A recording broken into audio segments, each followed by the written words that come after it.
Good evening my Bengali trader friends, আপনাদেরকে Nifty prediction চ্যানেলে স্বাগত। আজকের মার্কেট খুব বোরিং ছিল, তাই তো? আপনারা সবাই আমার সাথে এগ্রি করছেন তো নাকি? মার্কেটটা খুব ইন্টারেস্টিং হতো, কিন্তু ওই বিগ প্লেয়াররা চায়নি, তাই মার্কেট ইন্টারেস্টিং হয়নি। এখন কেন ইন্টারেস্টিং হতো?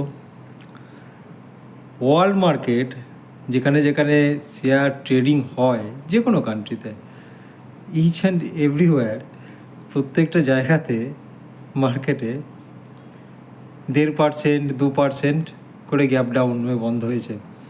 আর আমাদের নিফটি 0.3% এইরকম এরকম একটা নেগেটিভে বন্ধ হয়েছে। তো যেখানে নিফটি আজকের মিনিমাম 300 পয়েন্টস ডাউন আর কি ওপেন হওয়া উচিত ছিল, আই থিঙ্ক 22,000-এর 23,000-এর কাছাকাছি ওপেন হওয়া উচিত ছিল। সেখানে কি হলো, মার্কেটটা 23,150-এর কাছাকাছি ওপেন হলো, তারপর 23,250-এর কাছাকাছি এসে মার্কেটকে সামান্য সামান্য আপ, সামান্য সামান্য ডাউন, আর প্রিমিয়াম ইটিং। যারা ব্লাইন্ডলি ওই জায়গাতে পুট ট্রেডিং নিয়েছিলেন আর কি, যে কোনো স্মল ইনভেস্টাররা, তারা পুরোপুরি আজকের দিনে ফেঁসে গেছে। তার কারণ হচ্ছে সেই পুট সম্ভবত বহু কাল আগেই জিরো হয়ে গেছে, এবং সারা দিন ধরে আশায় আশায় বসেছিল সব, যে কখন সেই পুট থেকে পয়সা রিকভার হয়ে যায়। বাট বিগ প্লেয়ারদের মেন্টালিটি, বিগ প্লেয়াররা মার্কেটকে কীভাবে মডিফাই করে, কীভাবে ম্যানিপুলেট করে, এসব যদি না বোঝা যায়, তাহলে শেয়ার মার্কেটে ট্রেডিং করে লাভ নেই, রাইট? শেয়ার মার্কেটে, কারণ আমি আগের দিনই বললাম, আমার চ্যানেলে তো সাবস্ক্রাইবার মিলিয়ন নয় যে চ্যানেলে যা আলোচনা হবে তাই নিয়ে লেভেল দেখে সবাই শর্ট করে ফেললো এবং সঙ্গে সঙ্গে পয়সা তৈরি হয়ে যাবে। বিগ প্লেয়ারদেরকে নড়াতে পারা যায় না। রিটেলাররা হলো স্ক্যাটার্ড কন্ডিশনে থাকে, আমরা সব স্ক্যাটার্ড অবস্থায় থাকি।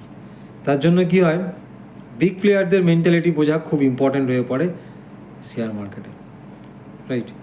তো বিগ প্লেয়ারদের মেন্টালিটি যদি বুঝতে হয়, তাহলে এক্সপায়ারির দিনকে ট্রেড করা লিমিট রেখে করতে হবে। কারণ ওয়ার্ল্ড মার্কেট এত নেগেটিভ হয়ে পড়ে রয়েছে, ইনস্পাইট অফ দ্যাট আমাদের মার্কেট নেগেটিভ হতে চাইছে না। তার কারণ নেই নয় যে মার্কেটের স্ট্রেংথ বিশাল আছে, মার্কেটের স্ট্রেংথ নেই।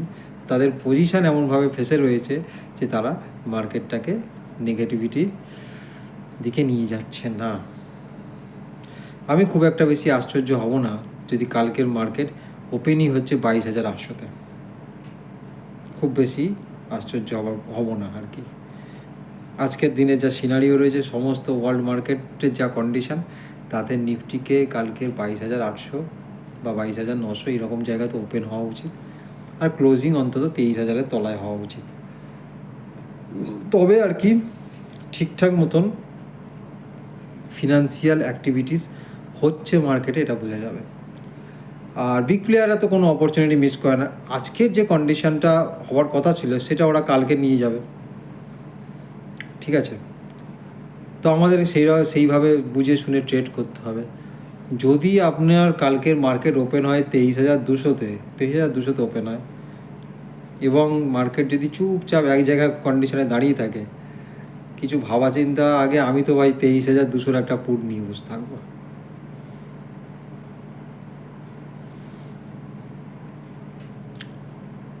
তারপরে অবশ্যই 23,200 থেকে রিট্রেসমেন্টের জন্য ওয়েট করতে হবে। তার কারণ হচ্ছে ওই বিগ প্লেয়ার, ওদের থিঙ্কিংটা তো বুঝতে হবে নাকি? আর তো লাইভ মার্কেট ছাড়া তো বোঝা যায় না ওদের থিঙ্কিং কী হয়। তো যাই হোক, তো মার্কেটের যে সিনারিও রয়েছে, সব থেকে ভালো কালকের ট্রেড হচ্ছে মার্কেট যদি গ্যাপ আপ ওপেন হয়, সাম মানে গ্যাপ আপ ওপেনিংয়ের জায়গা নেই। তাও যদি গ্যাপ আপ ওপেন হয় তাহলে কালকে মার্কেট 23,000 পর্যন্ত যাবে। সে 23,300 বা 325-এর কাছাকাছি ওপেন হলো, তো আমি খুব কমফর্টেবল ফিল করবো 23,300 একটা পুট নিতে। আমার এই কমফর্ট দেবে না জানি, কারণ যা মনে হয় আর কি, ডাও জোন্স আজকের সাংঘাতিকভাবে পড়ার ব্যাপার রয়েছে। ডাও ফিউচার তাই ইন্ডিকেট করছে। আমাদের যে গিফট নিফটি ছিল সেটা সকালবেলা 300 পয়েন্ট পড়েছিল শুধুমাত্র মার্কেট ম্যানিপুলেশন করবার জন্য, মার্কেটটাকে উপরে একটা জায়গাতে দৌড়ে রেখে দিয়েছিল আজকের দিনে। আদারওয়াইজ মার্কেট ধরার কথা ছিল না, রাইট? যাই হোক, তো কালকের জন্য ট্রেড কি হবে?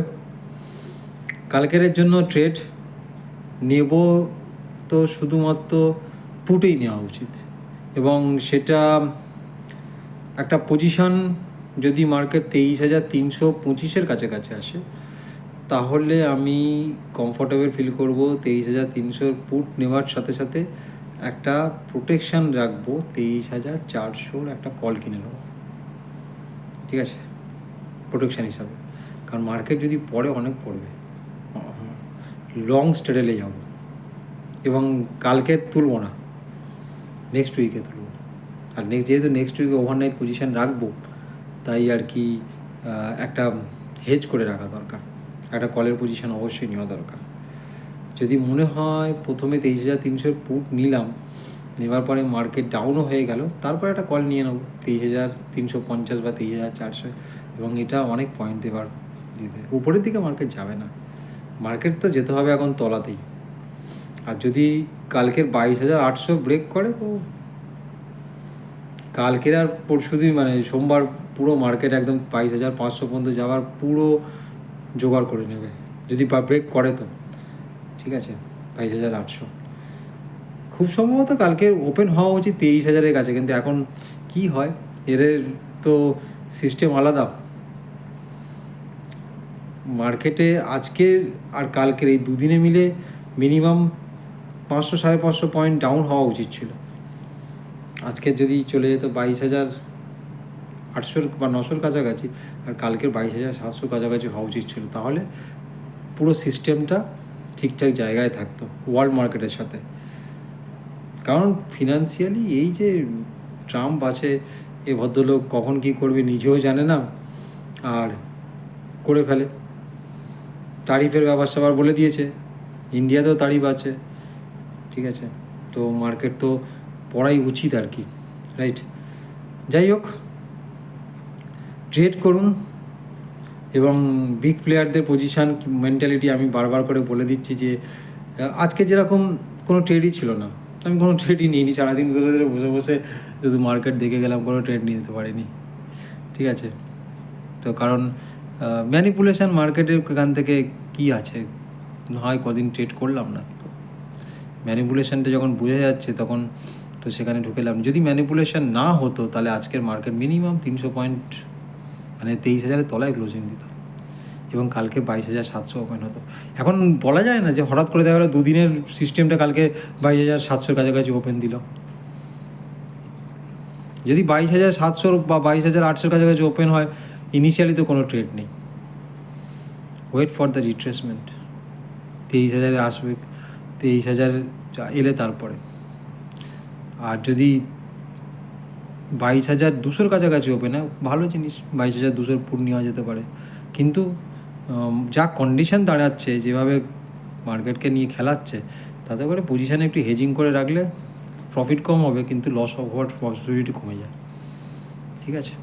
যাই হোক, সবাই ভালো থাকবেন, চ্যানেলটা দেখুন, চ্যানেলটা সাবস্ক্রাইব করুন, আপনার ওপিনিয়ন কমেন্ট করুন।